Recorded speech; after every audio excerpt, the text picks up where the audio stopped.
Boa noite, amados irmãos da IHM e todos os nossos amigos que estão aí nos acompanhando de casa, no serviço, onde você estiver.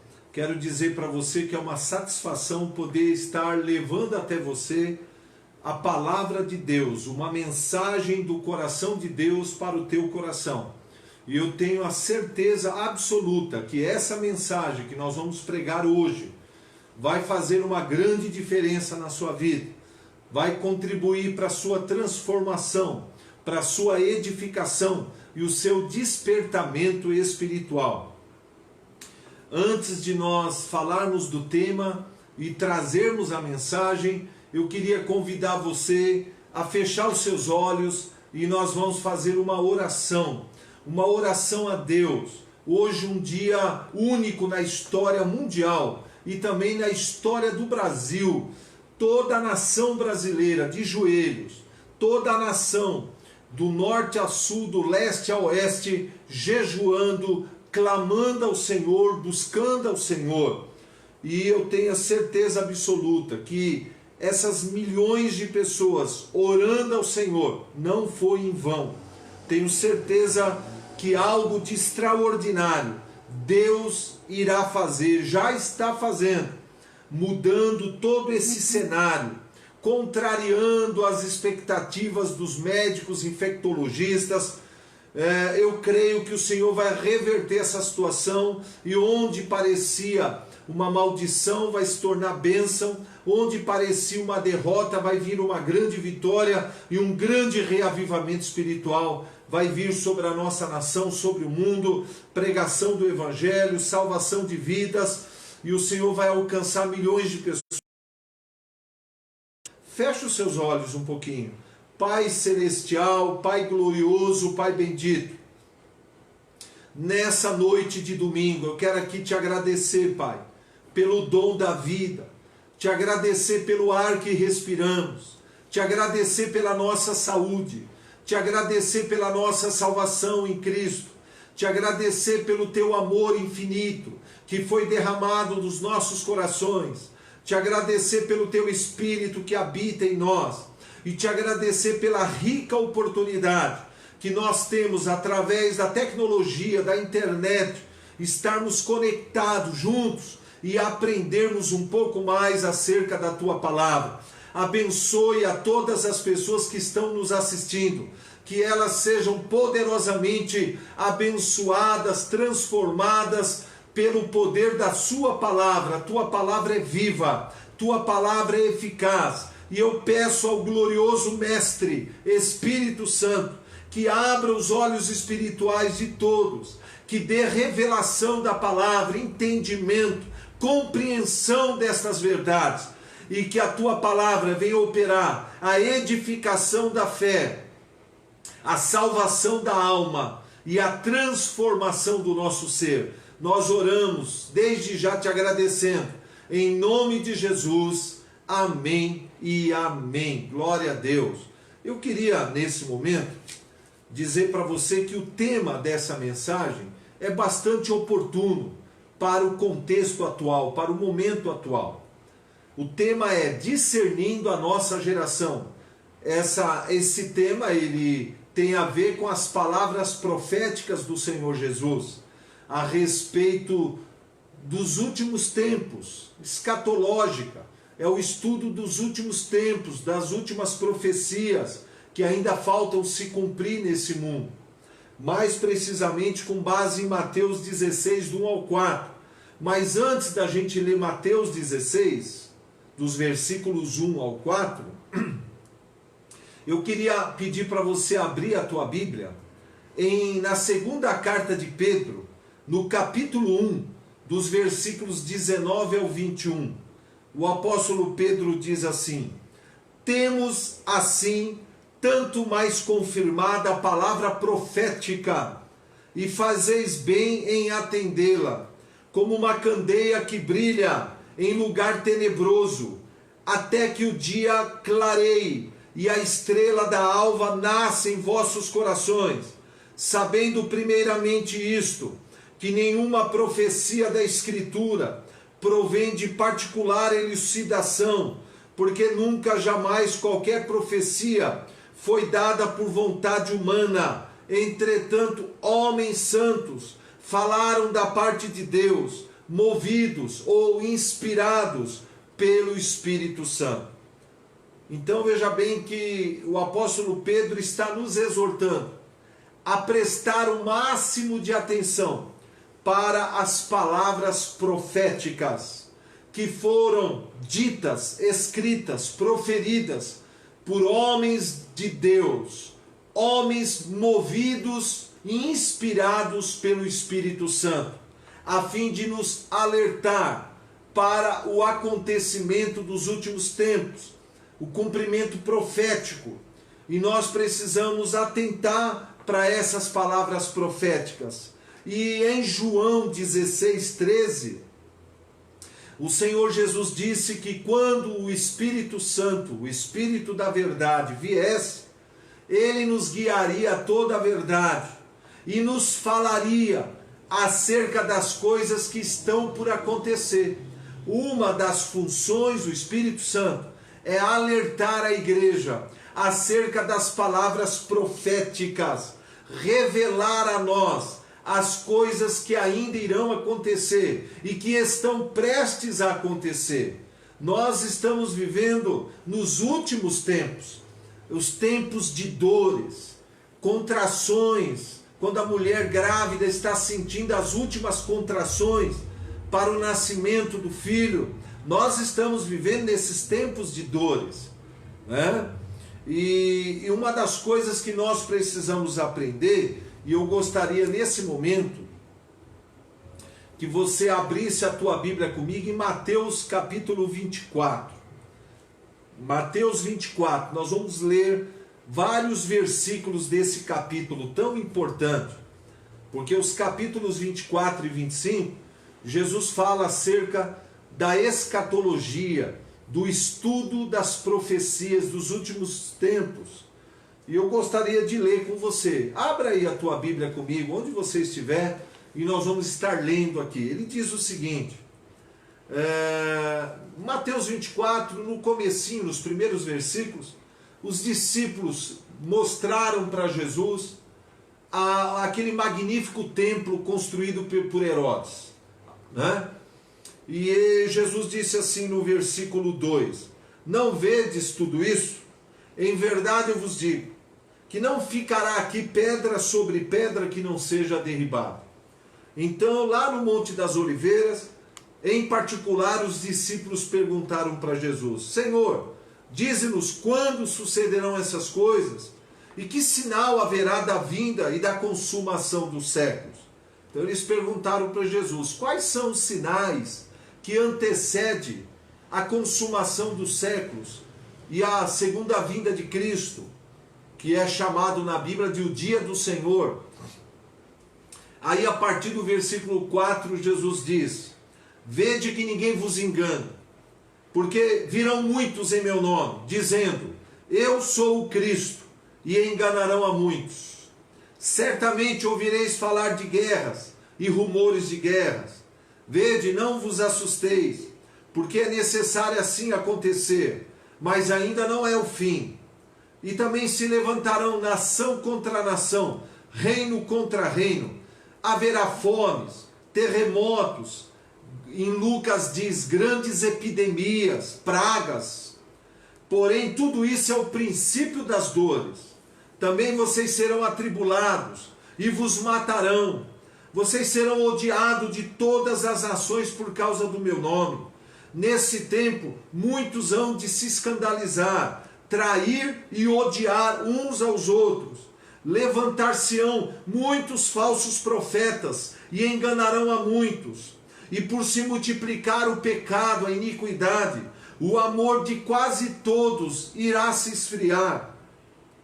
Aquele, porém, que perseverar até o fim, esse será salvo. E será pregado o Evangelho de Cristo, o Evangelho do Reino, para todas as nações, para testemunho, e então virá o fim. E aí logo em seguida Jesus fala do pior período que a humanidade vai ter que enfrentar. Essa pandemia do coronavírus, na verdade, é apenas uma trombeta, um chamado de Deus para o arrependimento, chamando a humanidade, chacoalhando as nações, despertando-nos para o fato de que o salário do pecado é a morte, mas o dom gratuito de Deus é a vida eterna em Cristo Jesus. E aí ele fala então da tribulação, da grande tribulação. Olha o que ele diz a partir do versículo 15: quando, pois, virdes o abominável da desolação, que falou o profeta Daniel no lugar santo, quem lê, entenda. Então os que estiverem na Judéia, fujam para os montes. Quem estiver sob o eirado, não desça a tirar dele alguma coisa. E quem estiver no campo, não volte atrás para buscar a sua capa. Ai das grávidas e das que amamentam naquele dia. Orai para que a vossa fuga não se dê no inverno, nem no sábado, porque nesse tempo haverá uma grande tribulação, como desde o princípio do mundo, e até agora não tem havido, nem jamais haverá.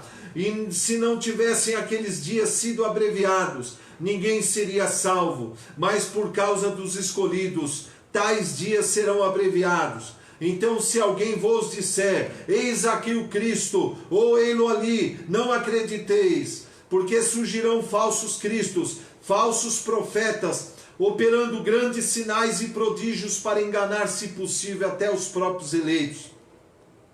Vede que vô-lo a tem assim predito. Portanto, se vos disserem, eis aqui está no deserto, não saiais, ou ei-lo ali no interior da casa, não acrediteis, porque assim como o relâmpago sai do oriente, se mostra até o ocidente, assim há de ser a vinda do Filho do Homem. Onde estiver o cadáver, ali se ajuntarão os abutres. Logo em seguida, a tribulação daqueles dias, o sol se escurecerá, a lua não dará sua claridade, as estrelas cairão no firmamento, os poderes do céu serão abalados. Então aparecerá no céu o sinal do Filho do Homem. Todos os povos da terra se lamentarão e verão o Filho do Homem vindo sobre as nuvens do céu, com poder e muita glória, e ele enviará os seus anjos com grande clamor de trombeta, os quais reunirão os seus escolhidos dos quatro ventos, de uma a outra extremidade do céu. Olha que interessante. Aqui ele já está falando da segunda vinda de Jesus, que precede a grande tribulação, que serão 7 anos. E agora, olha o que interessante que Jesus fala no versículo 32 em diante. Aprendeis, pois, a parábola da figueira. Quando já os seus ramos se renovam e as folhas brotam, sabeis que está próximo o verão.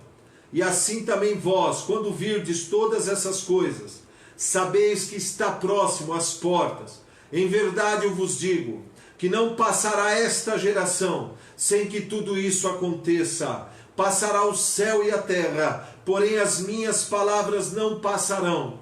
Mas a respeito daquele dia e hora, ninguém sabe, nem os anjos dos céus, nem o Filho do Homem, senão o Pai. Porque assim como foi nos dias de Noé, também serão a vinda do Filho do Homem. Porque assim como nos dias anteriores ao dilúvio, comiam, bebiam, casavam e davam-se em casamento, até o dia em que Noé entrou na arca, e não o perceberam, senão quando veio o dilúvio e os levou a todos. Assim também será a vinda do Filho do Homem. 2 estarão no campo, um será tomado e deixado o outro.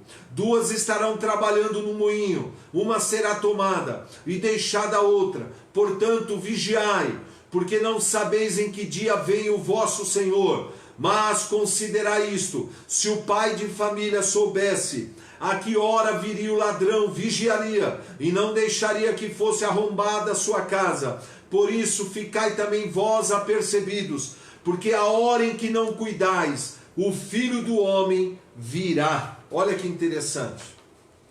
Veja bem, esse texto poderoso de Mateus 24, Jesus está alertando acerca dos sinais proféticos que antecedem o arrebatamento da igreja, o período da grande tribulação e a segunda vinda de Cristo. E é interessante que aqui ele nos faz lembrar do episódio que aconteceu há milhares de anos com Noé, que foi um pregador da justiça e do juízo divino. Porque Deus trabalha com gerações, né? E o tema é discernindo a nossa geração. Por exemplo, né? Na geração de Noé, só foram salvos, se você ler lá em Gênesis, Noé e a sua família. Deus não amava aquele povo? Amava. Mas aquele povo foi destruído pelas águas do dilúvio, porque eles não deram crédito à pregação de Noé. Durante 100 anos, Noé pregou acerca da justiça e do juízo de Deus, e da necessidade de um arrependimento. Mas aquela geração de Noé não discerniu, e não creu, e não deu crédito às palavras pregadas por Noé. E quando veio o dilúvio, pegou a todos de surpresa. E infelizmente toda aquela geração foi destruída, porque eles não discerniram as palavras que foram pregadas por Noé. E somente Noé e a sua família foram salvos. Na geração de Jesus, nós vamos ler aqui, toda a nação judaica foi destruída no ano 70 nosso, pelo general Tito, que veio com seu exército lá de Roma e destruiu Jerusalém, colocou fogo no templo, e 1.100.000 judeus foram assassinados, e os que sobraram vivos foram expulsos da sua terra. E você veja que Israel só voltou a ser nação agora, em 1948. Veja que quando nós não discernimos a nossa geração, as consequências terríveis que acontecem. Eu vou ler com você, vou pedir para você abrir comigo no Evangelho segundo Lucas. Abra comigo, Lucas, no capítulo 13, do 34 ao 35. Olha o que Jesus diz. Ele fala o seguinte: Jerusalém, Jerusalém, que mata os profetas e apedreja os que foram enviados. Quantas vezes quis eu reunir os teus filhos, como uma galinha junta os seus pintinhos debaixo de suas asas, e vós não quisestes. Por isso a vossa casa ficará deserta, e em verdade eu vos digo, que não mais vereis, até que venha dizer, bendito que vem em nome do Senhor. Olha só o lamento que ele faz para aquela geração que não discerniu a oportunidade deles. Eu vou ler também Lucas 19, do 41 ao 44. Veja o que Jesus diz. Quando ia chegando, vendo a cidade de Jerusalém, Jesus chorou. E ele disse: ah, se conheceras por ti mesma, ainda hoje, o que é devido à paz. Mas isto agora está oculto dos teus olhos. Pois sobre ti virão dias em que os teus inimigos te cercarão de trincheiras, e por todos os lados te apertarão o cerco, e arrasarão, e aos teus filhos dentro de ti, e não deixará pedra sobre pedra. E qual foi o motivo dessa destruição? Veja bem no final do versículo 44. Porque não reconhecestes a oportunidade da tua visitação. Veja que terrível. Veja que terrível, meus amados. O que aconteceu com Jerusalém? Ali estava o Deus Emanuel visitando eles. Ali estava o Messias, o grande Yeshua HaMashiach, o Verbo encarnado. Mas eles não reconheceram a oportunidade da sua visitação e por isso foram destruídos. Isso é um alerta para nós, porque essa pandemia nada mais é do que uma chamada de Deus ao arrependimento, a uma autorreflexão da maneira como a gente vinha vivendo. Deus tocando a trombeta e despertando a humanidade para um arrependimento, antes que venha os juízos citados em Apocalipse e na Bíblia Sagrada inteira. Isso aí não é nada perto do que está por vir. E nós precisamos nos arrepender verdadeiramente, com choro, com lágrimas, abandonar o pecado, abandonar toda e qualquer prática que entristece o coração de Deus, enquanto há tempo. Hoje é o dia aceitável do Senhor para você. Deus está te dando uma grande oportunidade de você se arrepender e aceitar a Cristo como Senhor e Salvador da sua vida. Deus é um Deus misericordioso. Olha o que diz Jesus em Mateus 16, do versículo 1 ao 4. Aí está dentro do nosso tema. Olha só. Aproximando-se os fariseus e os saduceus, tentando pedir o que mostrasse um sinal vindo do céu. Então Jesus respondeu: chegada a tarde, vocês dizem, haverá um bom tempo, porque o céu está avermelhado. E pela manhã, hoje, haverá tempestade, porque o céu está de um vermelho sombrio. Aí Jesus diz: vós sabeis, na verdade, discernir o aspecto do céu, e vocês não sabem discernir os sinais dos tempos? Pois uma geração má e adúltera pede um sinal, e nenhum sinal lhe será dado, senão do profeta Jonas. E deixando-os, se retirou. Olha que interessante. Jesus aqui critica e exorta duramente os religiosos da época, que sabiam discernir os aspectos do céu, fazendo previsões do tempo. E até hoje nós não precisamos estudar, a meteorologia para a gente prever se vai chover, se vai fazer sol.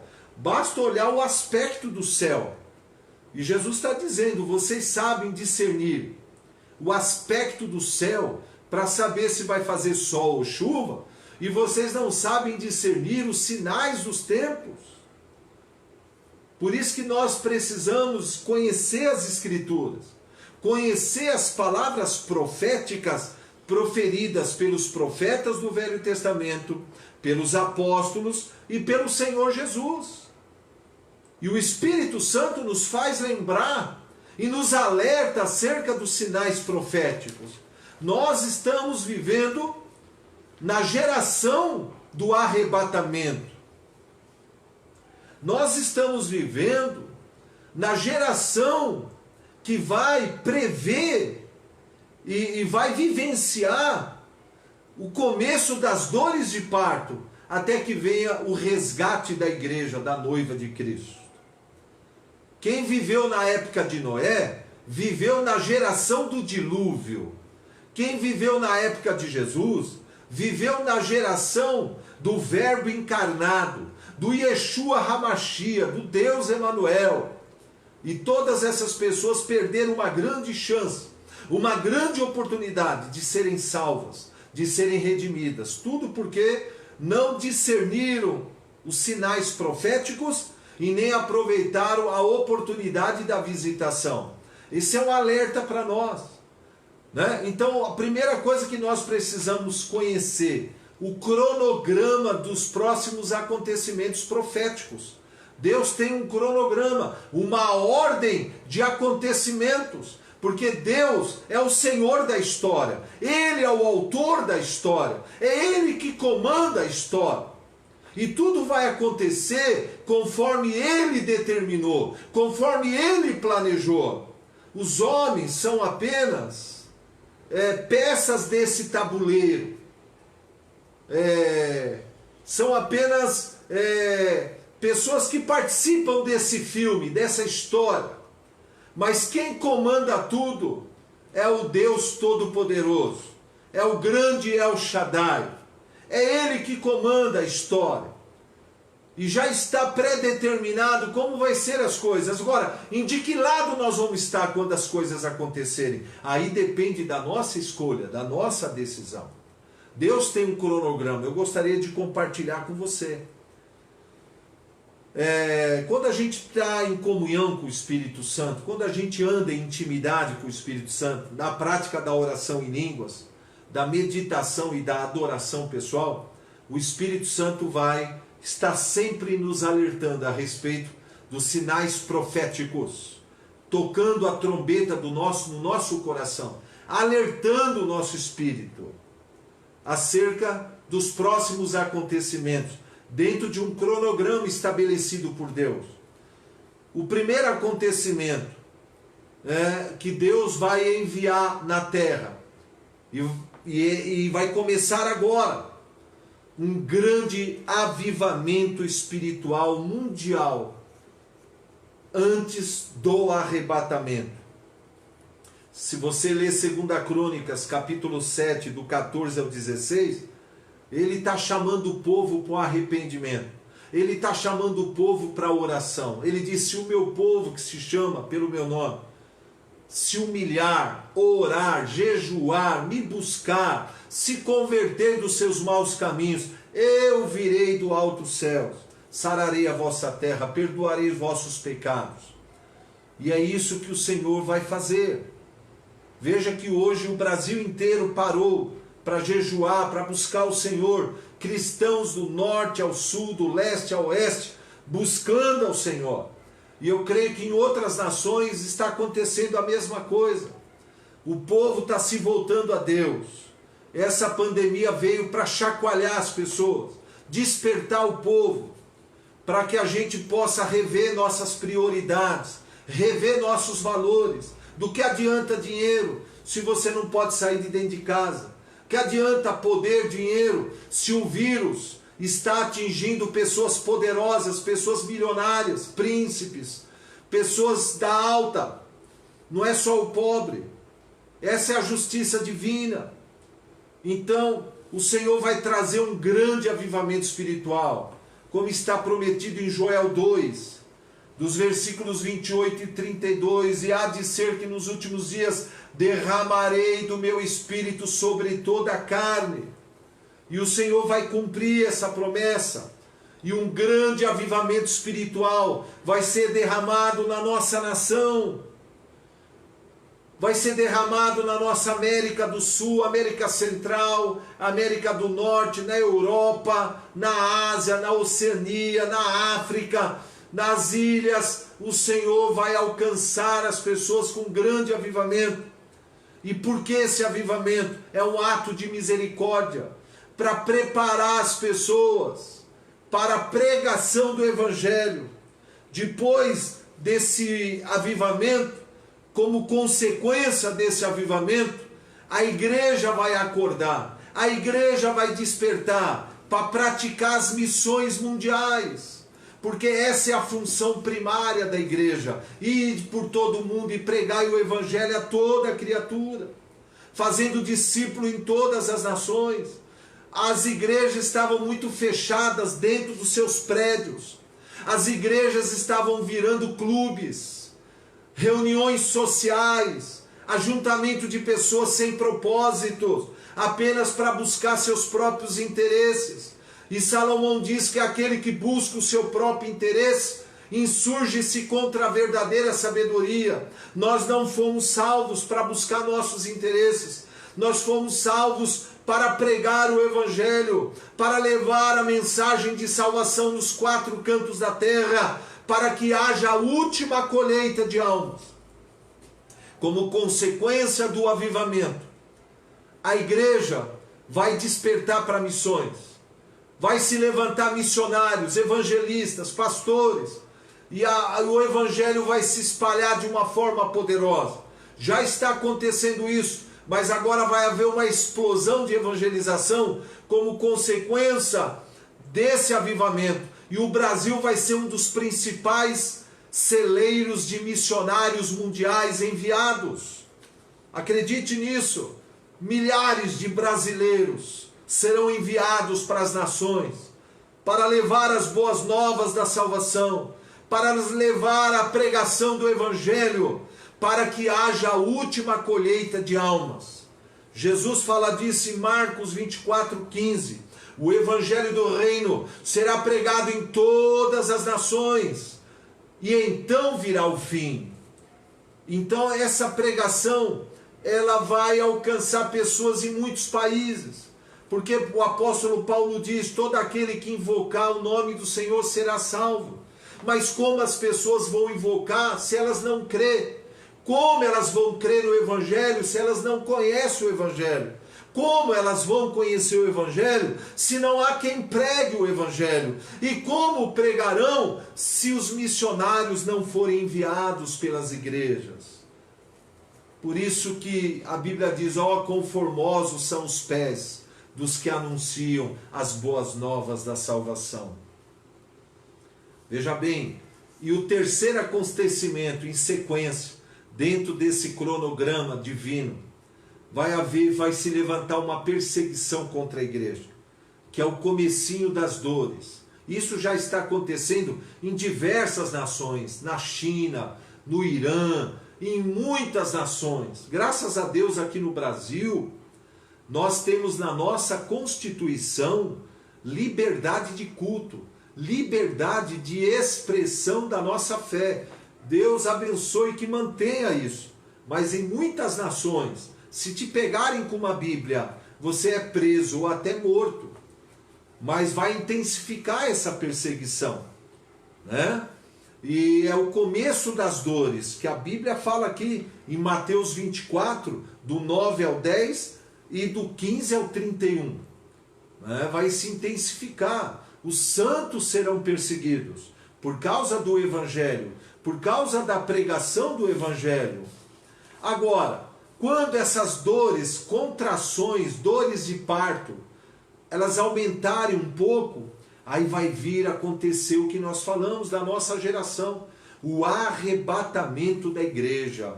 E eu gostaria de ler com você esse texto que o apóstolo Paulo revela na sua carta aos Tessalonicenses, no capítulo 4, a partir do versículo 13. Abra a sua Bíblia, eu vou esperar um pouquinho você achar. 1 Tessalonicenses, capítulo 4, dos versículos 13 ao 18.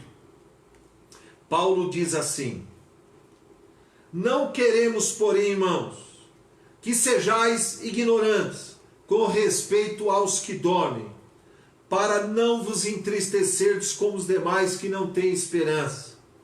Pois se cremos que Jesus morreu e ressuscitou, assim também Deus, mediante Jesus, trará em sua companhia os que dormem. Ora, ainda vos declaramos, pela palavra do Senhor, isto, nós, os vivos, os que ficarmos até a vinda do Senhor, de modo algum precederemos os que dormem. Porquanto o Senhor mesmo, dada a sua palavra de ordem, ouvida a voz do arcanjo, ressoada a trombeta de Deus, descerá dos céus, e os mortos em Cristo ressuscitarão primeiro. Depois nós, os vivos, observe aí no verso 17, seremos arrebatados juntamente com ele entre as nuvens, para o encontro do Senhor nos ares, e assim estaremos para sempre com o Senhor. Aí o apóstolo encerra dizendo, ó, consolai-vos uns aos outros com essas palavras. Aleluia.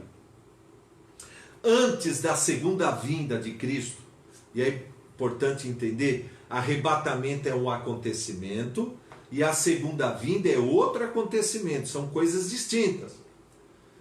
O arrebatamento da igreja, da noiva de Cristo, da noiva lavada e remida no sangue de Cristo, que tem óleo, né, que tem azeite na sua lâmpada acesa, que mantém a sua lâmpada acesa, a sua comunhão, os fiéis a Cristo, que amam verdadeiramente a Cristo, que seguem fielmente a palavra de Deus, haverá esse arrebatamento. 7 anos depois, que serão 7 anos da grande tribulação, aí Cristo vai vir. E aí todo olho o verá. O arrebatamento vai ser num piscar de olhos, vai ser um acontecimento que ninguém vai ver. somente aqueles que foram arrebatados. E o mundo vai ser pego de surpresa. E haverá uma grande comoção mundial. Se esse coronavírus já está chacoalhando o mundo, imagina quando a igreja for levada daqui. Imagina quando milhões de pessoas subitamente forem tomadas. A palavra arrebatar é tomar de súbito para si. Essa é uma promessa do Senhor. O Senhor prometeu que viria buscar a sua igreja. Podem chamar a gente de louco por acreditar nisso, mas toda a profecia bíblica se cumpriu minuciosamente. E eu creio que Jesus morreu pelos nossos pecados, ressuscitou para a nossa justificação e voltará para levar a sua igreja. Veja que primeiro os mortos em Cristo vão ressuscitar e vão se encontrar com Cristo, e simultaneamente os que estiverem vivos serão arrebatados, juntamente com esses irmãos, e haverá o maior reencontro da história. Nós vamos nos reencontrar com aqueles amados nossos, sejam irmãos, amigos ou parentes, que já partiram em Cristo, já dormiram em Cristo, mas nós vamos vê-los novamente, vamos estar para sempre juntos, na presença do Senhor. E ele diz, olha, Paulo diz, consolai-vos uns aos outros com essas palavras. O arrebatamento, nós estamos vivendo na geração do arrebatamento. Nós estamos vivendo na geração que vai vivenciar o arrebatamento. Nós já estamos começando com as dores de parto. E quando uma mulher começa a ter contração, o que acontece? Nós já sabemos que o bebê vai nascer. Está perto o nascimento da criança. Nós já estamos vivendo as dores de parto. É que o Senhor é misericordioso. Ele está dando chance a muita gente a se arrepender, se converter. Muito crente desviado a voltar para os caminhos do Senhor. Talvez seja o teu caso. Você estava muito frio na fé, afastado dos caminhos do Senhor, mas o Senhor está te alcançando nessa noite. Hoje vai ser um dia especial para que você possa voltar para os caminhos do Senhor, fazer uma oração, se reconciliando com Cristo. Ou você que ainda não nasceu de novo, não aceitou a Cristo como Senhor e Salvador, nós vamos fazer essa oração com você, e você vai ter uma grande chance, e pedir ao Senhor um avivamento espiritual, né? Agora, olha que interessante. Enquanto a igreja estará lá no céu, olha só, desfrutando das bodas do Cordeiro, 7 anos, onde vai ter o tribunal de Cristo, a entrega dos galardões, e uma grande festa lá no céu. Aqui na terra, os que ficarem, os que não forem arrebatados, vão ter que encarar o pior período que essa terra já teve. Ah, a Primeira Guerra Mundial foi terrível. Ah, a Segunda Guerra foi terrível.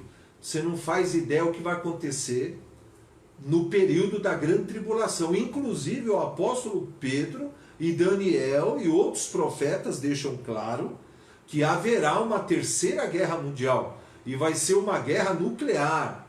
Vai ser uma guerra química. Por isso que Pedro diz, o primeiro juízo mundial, o mundo foi destruído com as águas do dilúvio. Já nesse agora vai ser destruído com fogo, por causa da guerra que haverá, das destruições, dos juízos divinos. É só você examinar a Bíblia e você vai ver. Então veja bem, o arrebatamento ainda não aconteceu.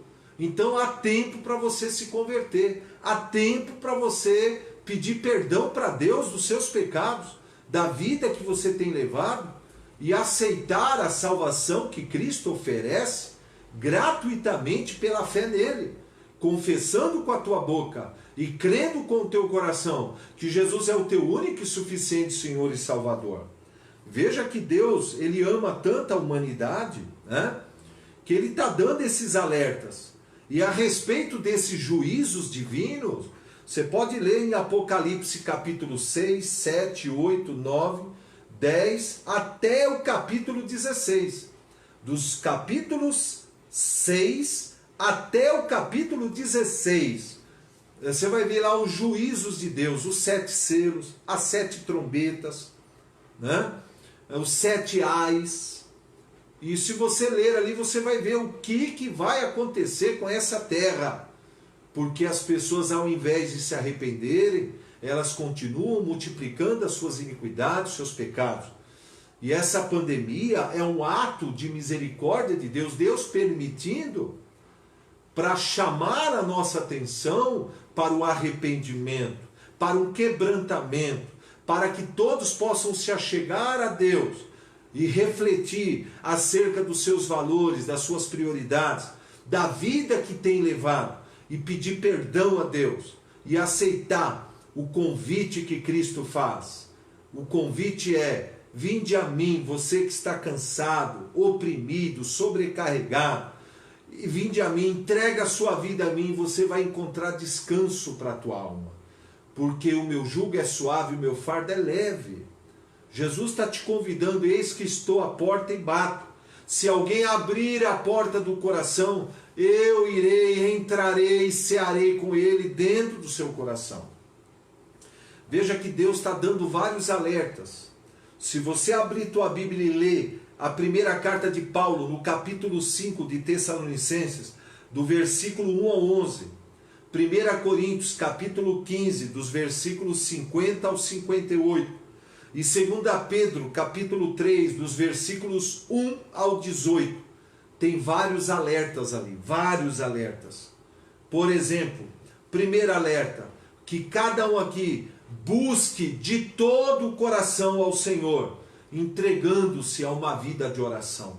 Buscar de todo o coração. Jesus diz: buscar-me-eis e me achareis, quando me buscares de todo o coração. Segundo alerta: buscar a santificação, abandonando toda a prática pecaminosa, porque sem a santificação ninguém verá o Senhor. Terceiro alerta: interceder pela salvação da família, da nação e de todos os povos. É momento de nós ficarmos na brecha, de nós entrarmos no trono da graça pelo novo e vivo caminho que é Jesus, pelo sangue da nova aliança, e interceder pelos povos, interceder pelos missionários, interceder pela salvação da nossa família. Outro alerta: servir ao Senhor com amor, com zelo, pregando o Evangelho, cumprindo o propósito de Deus. Não há mais tempo a perder, meus irmãos. Jesus, quando voltar e arrebatar a sua igreja, Ele quer achar você trabalhando na obra, usando os seus dons, seus talentos, para fazer e cumprir o propósito de Deus nessa terra. Outro alerta: orar e vigiar todos os dias, para nós não cairmos nas astutas ciladas malignas. Não basta orar, tem que orar e vigiar. Orar e vigiar todos os dias, todos os dias. Manter a nossa lâmpada acesa, buscar o azeite, a unção do Espírito, que mantém essa lâmpada acesa, aquecer o nosso coração, o nosso amor. Veja que um dos sinais da volta de Cristo é o esfriamento do amor, e isso infelizmente tem se cumprido. Um dos maiores sinais proféticos que demonstra que nós estamos nos últimos tempos é esse esfriamento do amor. O amor de quase todos se esfriou por causa da multiplicação do pecado, da iniquidade. E a falta de amor gera a indiferença. A indiferença, que é um pecado terrível. É você já não ligar mais para o sofrimento do próximo, para o fato de que milhões estão partindo para a eternidade sem Deus, simplesmente por ignorar o Evangelho. E nem isso não mexer conosco. E a gente não sentir um pesar no coração. Que o Senhor venha restaurar esse amor. Romanos 5 diz que esse amor é derramado em nossos corações pelo Espírito Santo. Quando nós adoramos a Cristo, quando nós oramos no Espírito e meditamos na palavra, esse amor é derramado no nosso coração, destruindo a apatia, destruindo a indiferença, a frieza. Oh, aleluia, glória a Deus. Agora é importante nós entendermos. em Lucas capítulo 16, eu gostaria que você abrisse a sua Bíblia comigo aí em Lucas, no capítulo 16, o Senhor Jesus, né? Ele fala aqui de uma parábola, que é a parábola do rico e do mendigo, Lázaro. E aqui ele ensina sobre dois destinos. O ser humano ele só tem dois destinos eternos. Foi por isso que Jesus morreu na cruz. Ele morreu na cruz para nos dar a salvação eterna. A nossa esperança em Cristo, ela vai muito além do que as coisas terrenas. Mais importante do que uma casa própria, do que um carro, do que dinheiro no banco, comida na mesa, mais importante do que isso é a nossa salvação eterna. Olha o que ele diz nessa parábola. Ora, havia certo homem rico, que se vestia de púrpura e de linho finíssimo, e que todos os dias se regalava esplendidamente. Havia também certo mendigo chamado Lázaro, coberto de chagas, que jazia à porta daquele, e desejava alimentar-se das migalhas que caíam da mesa do rico, e até os cães vinham lamber-lhe as úlceras. Aconteceu que morreu o mendigo, e ele foi levado pelos anjos para o seio de Abraão. Morreu também o rico e foi sepultado. E no inferno, estando em tormentos, levantou os olhos e viu ao longe a Abraão e a Lázaro no seu seio. E então, clamando, disse: Pai Abraão, tem misericórdia de mim, e manda Lázaro que molhe água na ponta do dedo e me refresque a língua, porque estou atormentado nestas chamas. Disse, porém, Abraão: Filho, lembra-te de que recebeste os teus bens em tua vida, e Lázaro igualmente os males. Agora, porém, aqui ele está consolado e tu em tormento. E além de tudo está posto um grande abismo entre nós e vós, de sorte que os que querem passar daqui para vós outros não podem, nem os que de lá passar para nós. Então replicou: Pai, eu te imploro, para que o mandes à minha casa paterna, porque eu tenho 5 irmãos, para que lhes dê testemunhos, a fim de que não virem para este lugar de tormento. Então respondeu Abraão: Eles têm Moisés e os profetas, ouçam-nos. Mas ele insistiu: Não, pai Abraão, se alguém dentre os mortos for ter com eles, arrepender-se-ão. Abraão, porém, lhe respondeu: Se não ouvem a Moisés e aos profetas, tampouco se deixarão persuadir, ainda que ressuscite alguém dentre os mortos. Veja bem, a Bíblia, quando você estuda a Bíblia, examina cuidadosamente a Bíblia, nós aprendemos na palavra de Deus que existem 2 destinos eternos para o ser humano: o paraíso com Cristo ou o inferno com Satanás e seus anjos. Jesus fala disso em João 14, do 1 ao 3, em Lucas 23, do 42 ao 43, Paulo também fala do paraíso em 2 Coríntios 12, 4 e Apocalipse 2, 7. Tanto que em João 14 Jesus diz: Não se turbe o vosso coração, crede em Deus, crede também em mim. Na casa do Pai há muitas moradas, e se assim não fosse, eu não vou-lo teria dito, pois eu vou preparar-vos lugar, e quando eu for e vos preparar lugar, eu voltarei e vos levarei para junto de mim, para que onde eu estiver, vós estejais também. Tanto que aquele ladrão que foi crucificado do lado direito de Jesus, né? Na verdade, quando Cristo foi crucificado, 2 ladrões foram crucificados do lado dele, um do lado esquerdo e um do lado direito. O do lado esquerdo debochou de Jesus, blasfemou e disse: olha, se você é o Cristo mesmo, né, salve a ti mesmo e a nós, e desça dessa cruz. O outro da sua direita repreendeu ele e disse: olha, você e eu estamos aqui sofrendo essa punição da crucificação porque nós merecemos pelos nossos atos pecaminosos.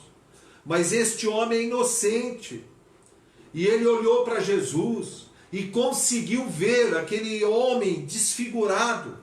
De Isaías 53, como uma aparência como de uma raiz de uma terra seca. Ele conseguiu ver em Jesus o Messias, o Salvador. E ele olhou para Jesus e fez um pedido: Senhor, lembra-te de mim quando entrares no teu reino. Jesus olhou para ele e diz: em verdade eu te digo, hoje estarás comigo no paraíso. Aleluia! O que vai acontecer lá no paraíso, né? Conosco, com aqueles que são lavados e remidos no sangue do Cordeiro, com aqueles que se arrependem dos seus pecados e acreditam nas boas novas da salvação em Cristo. Nós vamos desfrutar da gloriosa presença de Deus, de Jesus e do Espírito Santo. Vamos ver Jesus face a face. Aleluia!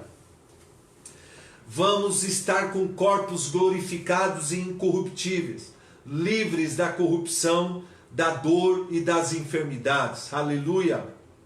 Vamos desfrutar da plenitude do amor de Deus, da plenitude da paz de Cristo, da plenitude do gozo do Espírito.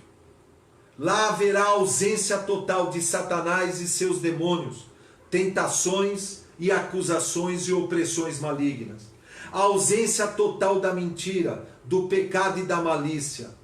A ausência total de todo tipo de sofrimento. A ausência da morte. Nós vamos viver eternamente, por toda a eternidade com Cristo. E Ele enxugará dos nossos olhos toda lágrima. E nós vamos poder dizer naquele grande dia: valeu a pena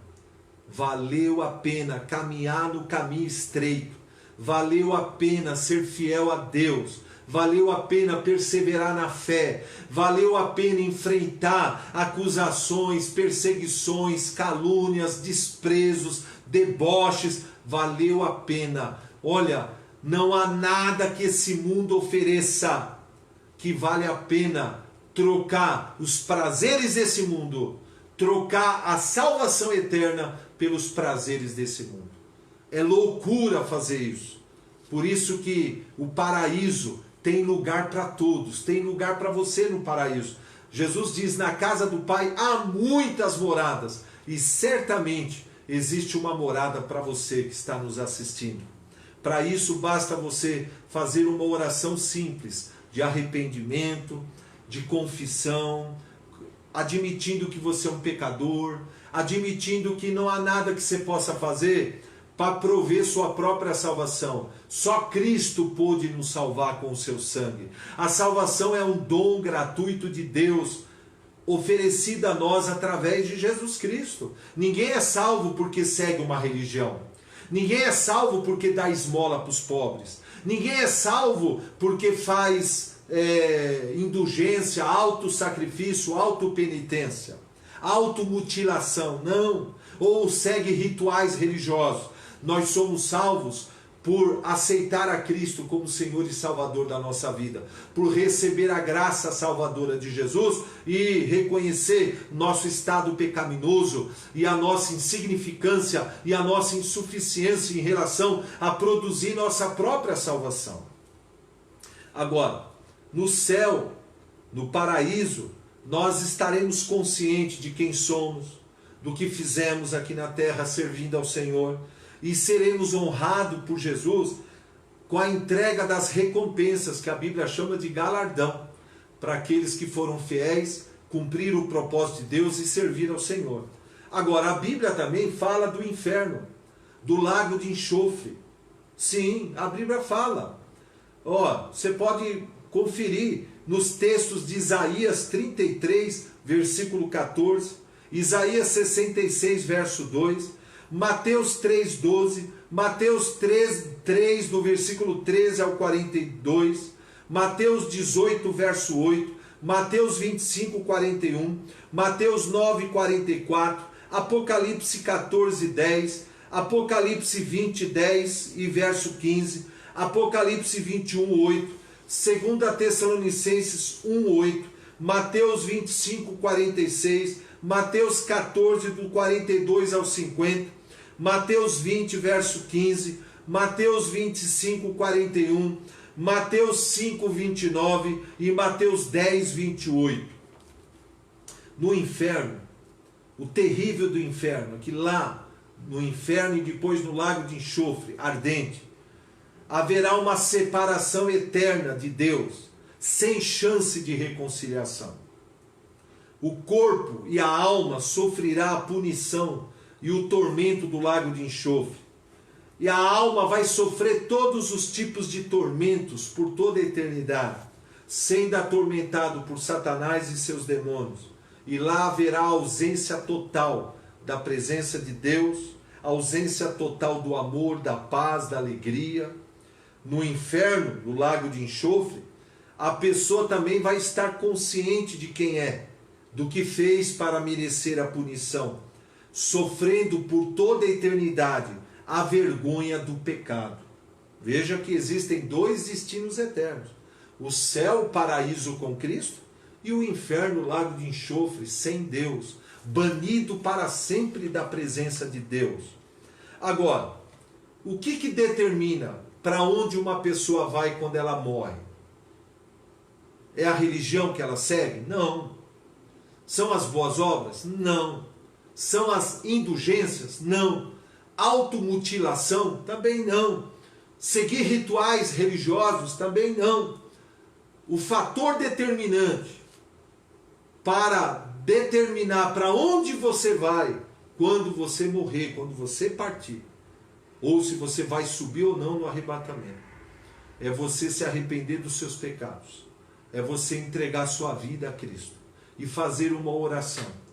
E eu gostaria nesse momento, eu vou fazer 3 orações. A primeira, eu quero agora é para você que ainda não nasceu de novo, que ainda não aceitou a Cristo como Senhor e Salvador. Você que está me assistindo, se você deseja agora fazer essa oração, você vai fechar os seus olhos. Se você puder se ajoelhar, você vai se ajoelhar agora. E você vai fechar seus olhos e vai fazer uma oração comigo. Feche seus olhos e repita essa oração. Porque Paulo diz, é com o coração que se crê, com a boca se confessa a respeito da salvação. Faz essa oração comigo.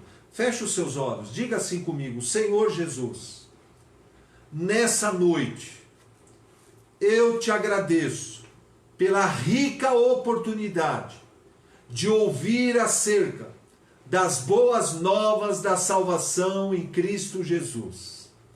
E eu tomo uma firme decisão de me arrepender dos meus pecados, de reconhecer que sou um pecador, que estou afastado de Deus por causa do pecado e da velha natureza que herdei de Adão.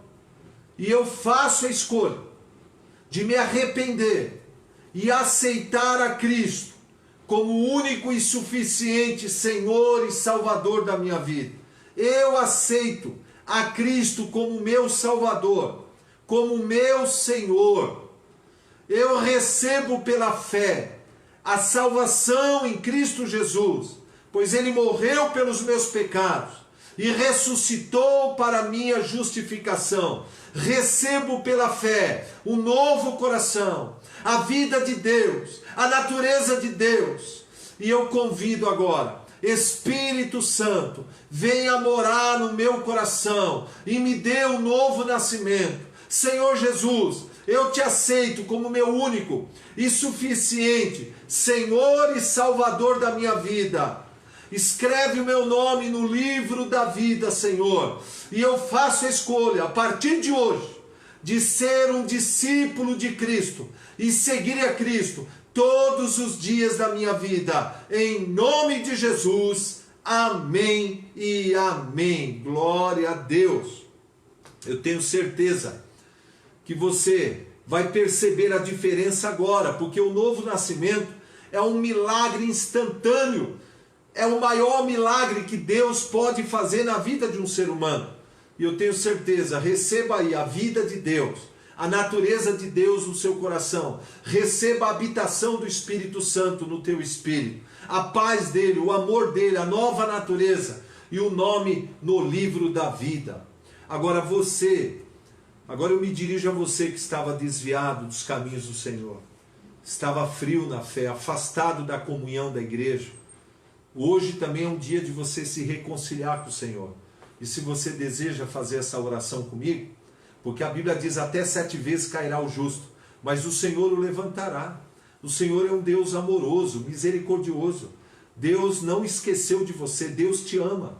E a maior prova é Ele estar te dando essa chance hoje de você voltar para os caminhos do Senhor, se reconciliar. Fecha os seus olhos, faz essa oração comigo. Senhor Jesus, nessa noite eu entro em Tua presença para pedir perdão pelos meus pecados, pedir perdão pelas minhas fraquezas, por eu ter caído da fé, por eu ter me esfriado na fé, por eu ter me afastado dos Teus caminhos e ter me desviado da comunhão da igreja, da comunhão do corpo, ter me afastado da comunhão do Espírito e dos meus irmãos.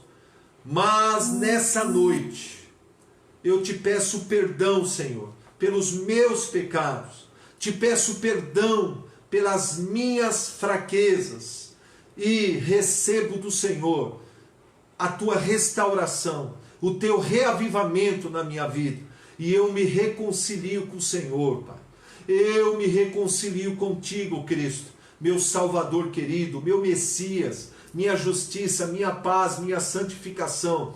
E eu recebo pela fé um reavivamento espiritual na minha vida. Recebo pela fé o Teu perdão, a Tua restauração. E faço a escolha de abandonar toda a prática pecaminosa que me afastou do Senhor e viver em santidade, e viver em comunhão, e voltar a praticar as primeiras obras. Eu te agradeço, em nome de Jesus, amém e amém. Glória a Deus, parabéns pela sua decisão, parabéns pela decisão que você tomou. O Senhor te recebe de braços abertos. Lembra quando o filho pródigo, na parábola em Lucas 15, voltou para a casa do pai? O pai fez uma grande festa e recebeu de volta esse filho. E o Senhor agora está fazendo uma grande festa, recebendo você de volta. E nós também te aceitamos de volta, com certeza, e estamos regozijantes com a decisão que você tomou. Eu tenho certeza, quando as nossas portas se reabrirem, com a graça de Deus, eu creio que será em breve, e nós podermos voltar a congregar juntos. Nós vamos ouvir muitos testemunhos de salvação e de reavivamento, de restauração. E eu quero agora fazer uma oração final pela vida de vocês e convidar a todos, durante essa semana, amanhã, segunda-feira, até sexta, todos os dias de semana, 7h30, nós vamos ter uma live ao vivo aqui, trazendo uma palavra de Deus ao teu coração. Participe, compartilhe desse vídeo, para que mais pessoas possam ouvir. Eu quero ver muitos compartilhamentos, para que a gente possa espalhar essa mensagem para todos os cantos do Brasil e fora do Brasil. Nós temos pessoas nos assistindo em Dubai, na Califórnia, nós temos pessoas nos assistindo em Luxemburgo, na Europa, na América do Sul, em várias partes do Brasil. É a palavra de Deus sendo divulgada, a semente sendo espalhada e semeada nos corações, nos solos que estão recebendo a boa semente e que com certeza vão germinar e dar frutos. Feche os seus olhos nesse momento. Pai glorioso, Pai bendito, Pai maravilhoso, eu quero aqui te agradecer por esse momento maravilhoso que nós passamos juntos, conectados. Oh Pai, que esta palavra que foi pregada e foi anunciada, e ela é uma palavra viva, para sempre ela está firmada no céu, ela é viva, ela é eficaz, ela não volta vazia, mas cumpre o seu propósito. Abençoa, Senhor, a todas as pessoas que estão nos assistindo. Derrama do teu amor em seus corações, derrama da paz de Cristo, da graça de Cristo, da comunhão do Espírito, das bênçãos de Abraão, das bênçãos da nova aliança. Que esse amor seja derramado, meu irmão, na tua vida, na tua família, o teu lar seja abençoado. Senhor, abençoe o nosso presidente, abençoe a sua esposa, os seus filhos, sua família, abençoe os ministros que estão fazendo um lindo trabalho, os governadores, os prefeitos, os deputados, os magistrados. Pai, tem misericórdia do Brasil, tem misericórdia da nossa nação. Oh Pai, dá um fim nessa praga de coronavírus. Oh Pai, que seja exterminado. Dá ordem aos teus anjos para operar milagres, Pai, nos 4 cantos da nossa nação, lá na região norte, na região nordeste, no centro-oeste, no sudeste e no sul. Que todo o Brasil seja redimido pelo teu sangue. Protege o teu povo, protege as famílias, protege as crianças, os mais velhos, as famílias. Pai, nós abençoamos e profetizamos nessa noite aqui o fim dessa pandemia. Profetizamos a conversão de milhões de pessoas no Brasil e no mundo, reconhecendo que só Jesus é o caminho, a verdade e a vida, e que ninguém vai ao Pai a não ser por Ele. Deus te abençoe grandemente. Foi uma grande alegria poder estarmos juntos. E até amanhã, segunda-feira, às 7h30. Deus abençoe a todos.